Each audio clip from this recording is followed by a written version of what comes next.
এদিক ওদিক ঘোরাঘুরি করছিস কেন? কত নম্বরে আছিস তুই? এই। হ্যাঁ, টিকিট আছে? আমাকে দেখে কি মনে হচ্ছে যে আমি সিনেমা হলে ঢুকেছি নাকি যে টিকিট চাইছি? তা আমাকে দেখে কি সিনেমার ব্ল্যাক আর মনে হচ্ছে তো? না ব্ল্যাক এন্ড হোয়াইট টিভি। এটা দেখে মনে হচ্ছে উকিল রে ভাইয়া।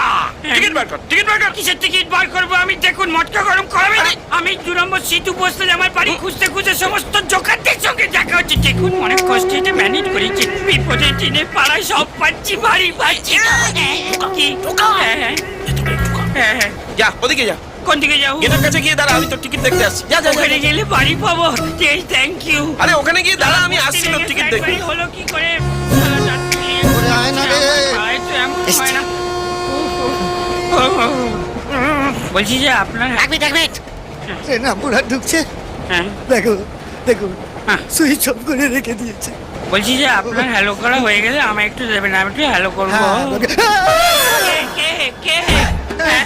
ফোন কেন দেবো? কি করবে? ওরে বাবা, আমি আমার এলাকাতে এসে এলাকা চিনতে পারছি না। একটু ট্রাফিক পুলিশকে ফোন করে জিজ্ঞেস করবো। কাকু 2 নম্বর সিধু বসলেনটা কোথায়? এই শুনুন, রামকৃষ্ণ দিব্যি বলছি। হ্যাঁ, আমার ব্যাগ হারিয়ে গেছে, আমার মাথা গরম হয়ে গেছে। হ্যাঁ, আমি যে কোনো সময় ভায়োলেন্ট হয়ে যেতে পারি। ওরে বাবা রে, সেটা বড় কথা নয়।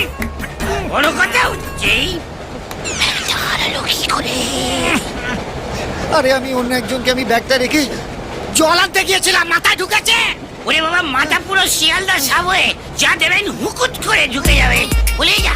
ওরে রামকৃষ্ণ, তারপরেই তো ট্রেনটা ছেড়ে দিল। ওই দেখো, ওই আমার ট্রেনের গল্প। এই সারাদিন ধরে ট্রেন ধরাধরি চলছে। আমি তো ট্রেন ধরিয়ে বেড়াই লোককে। এই তো একজনকে ট্রেন ধরিয়ে দিলাম, আপনাকেও ধরিয়ে দেবো ভাইজি। বলুন কোন ট্রেন ধরবে? হ্যাঁ আমি বলি, হ্যাঁ, আমি আপনি, আপনি আমি, এই যে ট্রেনেই রয়েছি, ট্রেনে। হাস করে মারবো একজন। ভদ্রলোকের ছেলে মনে হচ্ছে। এত মদ কেউ খায়? কত পেগ মদ খেয়েছেন? ট্রেন চালাচ্ছেন। আপনি বলুন শুধু কোন ট্রেন ধরবেন, সেই ট্রেন ধরিয়ে দেবো। রামকৃষ্ণ গো। একজন প্যাসেঞ্জার আছে, চলো বাবা, দুদিন আগে শুধু ঘুমো।